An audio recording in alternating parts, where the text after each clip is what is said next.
నమస్కారం ఘంటారావానికి స్వాగతం. ముందుగా ప్రధానాంశాలు.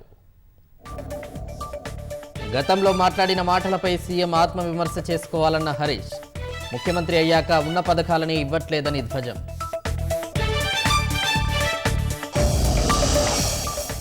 జగన్ అక్రమాస్తుల కేసు పూర్తి వివరాలు కోరిన సుప్రీంకోర్టు. 2 వారాల్లో అఫిడవిట్లు దాఖలు చేయాలని ఆదేశం.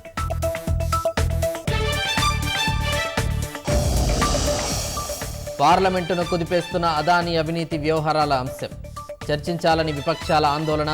ఉభయ సభలు వాయిదా.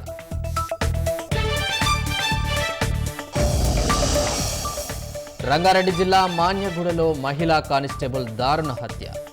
ప్రేమ వివాహం చేసుకుందని తమ్ముడే హత్య చేసినట్టు అనుమానం.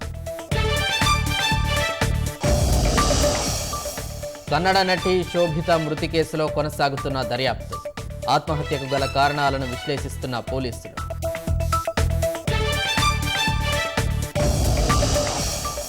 బైడెన్ కుమారుడికి క్షమాభిక్ష ప్రసాదించడంపై మండిపడ్డ ట్రంప్. అధికార దుర్వినియోగానికి పాల్పడ్డారని విమర్శ.